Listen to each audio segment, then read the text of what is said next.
Assalamualaikum warahmatullahi wabarakatuh. Apa kabar anak-anak? Semoga semuanya selalu sehat dan dalam lindungan Allah Subhanahu wa taala. Baik anak-anak, kali ini kita akan membahas tentang materi membuat puisi. Tapi sebelum itu, kita akan berdoa terlebih dahulu. Bismillahirrahmanirrahim. Subhanakallahumma rabbana la ilma lana illa ma 'allamtana innaka antal alimul hakim wa tub 'alaina innaka antat tawwabur rahim wa taqabbal minna innaka antas samiul alim wa 'allimna min ladunka ilman nafi'a ya dzal jalali wal ikram. Allahumma ftah lana hikmataka wa ansyur alaina rahmataka ya dzal jalali wal ikram. Rabbi shrah li sadri wa yassir li amri wahlul 'uqdatam min lisani yafqahu qawli bi rahmatika ya arhamar rahimin. Al-Fatihah. Amin amin ya rabbal alamin. Oke anak-anak, membuat puisi itu sebenarnya gampang-gampang susah ya. Kalau yang sudah biasa membuat puisi tentunya itu bukan masalah yang rumit. Tapi kalau kita nggak pernah membuat puisi, nggak pernah baca puisi, itu pasti akan membuat dilema yang cukup lumayan lah. Oke. Sebelum kita membuat puisi, Bu Aulia akan memperkenalkan tentang unsur yang membangun sebuah puisi. Jadi puisi itu memiliki dua unsur, yaitu unsur batin dan unsur fisik. Intinya kalau unsur batin iku gak ketok langsung rek. Maksudnya nggak dari kata-katanya begitu loh ya. Kalau unsur fisik itu bisa dilihat, diamati secara langsung dengan mata. Tadi ketok no puisi nih, rupane puisi nih ini, jret, susunan ini iku ketok, iku jenis unsur fisik. Lah unsur batin itu perlu ditelaah gitu loh. Intinya ngono. Kemudian unsur batin puisi itu terdiri dari tema atau sense, gagasan pokok pemikiran. Kayak yang kemarin itu sebenarnya kan sudah saya jawil-jawil sedikit ya materi yang kemarin itu. Kamu moga-moga paham ya. Terus perasaan atau feeling itu wujud ekspresi dari seorang penyair, dapat berupa kerinduan, kegelisahan, penanggungan kepada Tuhan, kepada alam, kepada kekasih gitu ya. Itu namanya feeling. Jadi perasaannya penyair itu namanya feeling. Terus yang ketiga nada atau tune, itu perubahan suasana tertentu pada pembaca. Bisa berupa nasihat, ejekan atau cerita. Jadi kalau kita membuat sebuah puisi, itu ada rasa tertentu yang kita rasakan. Itu kegelisahan kita terhadap sesuatu itu namanya perasaan atau feeling. Lah kita niatnya membuat puisi itu untuk apa? Untuk nasihat kepada pembaca misalnya. Jadi nanti pembacanya merasa setelah membaca puisinya kita itu merasa dinasihati, merasa terbuka hatinya. Itu masuk ke nada ngono rek. Nek perasaan iku penyaire, lek nada itu pembacai atau pendengari ngono. Kemudian amanat atau intention itu perasaan, pesan kok perasaan rek pesan yang tersirat dalam kata atau tema. Yo intine pesan dari sebuah puisi ngono. Kalau dulu itu kalau diujikan itu agak susah ya. Karena amanat sebuah karya sastra itu kan tergantung orang yang membaca. Lah, itu semuanya juga tergantung dengan apa yang pengalaman yang telah dia laksanakan, dia lakukan, dia lalui. Lah, kalau misalnya pengalamannya sedikit, ya memaknainya juga tidak seperti orang yang sudah melalang buana di dunia persastraan gitu loh ya. Jadi seperti itu. Lanjut. Lah, unsur fisiknya apa Bu? Unsur fisik itu banyak, ada 6. 1. Diksi. Diksi itu pilihan kata. Jadi bahasa puisi itu cenderung padat kan. Makanya harus memilih pilihan kata yang sangat diperlukan. Ya kita juga ndak bisa menghakimi orang. Ini puisinya bagus ini ndak bagus, ndak bisa seperti itu juga. Karena setiap orang itu punya ciri khas tertentu. Banyak sastrawan yang punya ciri khas tentang puisinya. Seperti Khairil Anwar khasnya seperti ini. Amir Hamzah khasnya seperti ini. Sapardi Djoko Damono khasnya seperti itu. Kalzum Bakri khasnya seperti Begono. Itu kan memang punya khas sendiri-sendiri. Diksinya itu yang dipakai seperti apa. Nah, kalau sampean sering baca puisi, sering baca novel, sering baca cerpen, itu akan lebih banyak kosakata yang kalian miliki, sehingga ketika kalian membuat puisi itu diksinya nggak kekurangan kosakata begitu lah ya. Bosoku gak irle saja, bahasa Indonesia itu harus bahasa dengan baik dan benar. Tapi gara-gara saya lihat-lihat YouTube itu loh rek, paling ini ketularan. Lanjut, pengimajinasian atau imaginary menimbulkan daya imajinasi kepada pendengar. Kalau kemarin kan sudah dituliskan ya. Jadi pengimajinasian itu ada 3, ada audio, visual, dan taktil.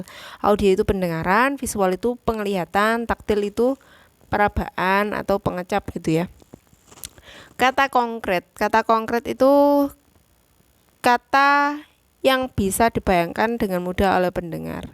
Yo, kata sing karena dhewe gampang memahami sesuatu ngono korek. Kemudian majas itu bahasa figuratif. Majas dalam puisi juga digunakan untuk membandingkan benda atau kata dan mengiaskan sesuatu dengan hal lain. Jadi mengiaskan sesuatu dengan hal lain. Biasanya itu majas yang dipakai itu personifikasi. Misalnya hujan yang menari di atas aspal membuatku merintih. Oh, misalnya, masa iya hujan itu menari? Yang menari bukannya manusia ya? Nah, itu kan berarti mengiaskan dengan hal lain. Kemudian versifikasi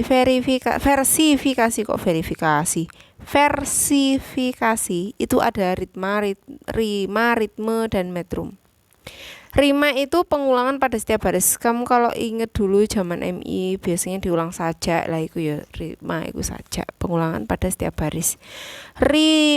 Itu ritme ya, itu kurang M.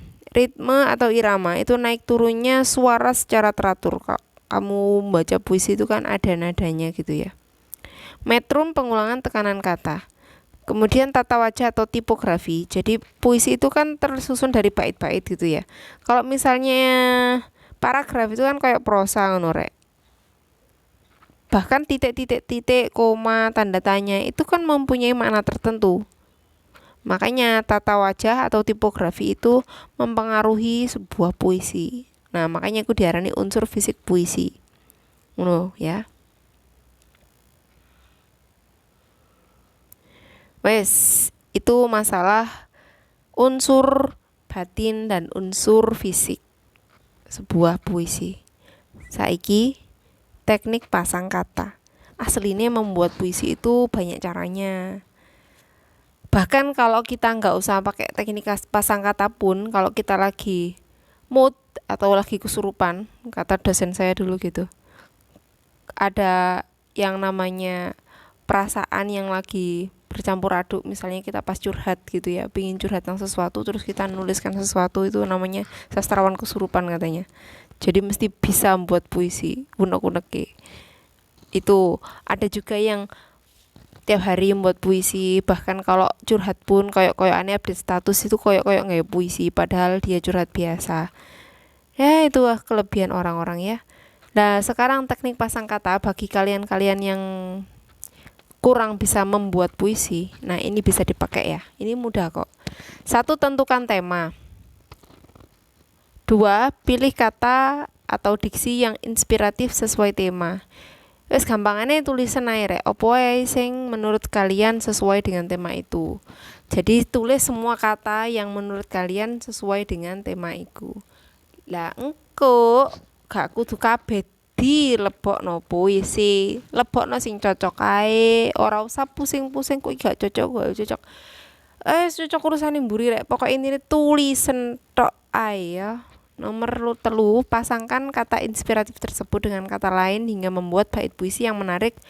Wes, iku bebas tanpa terikat aturan. Kalian iki orang gawe jurnal, orang gawe makalah, orang gawe penelitian. Kalian iki gawe puisi. Puisiku paling gampang, ora nek aturane rek. Wis sak kuwarepmu pokoke. Mathuke piye ngono.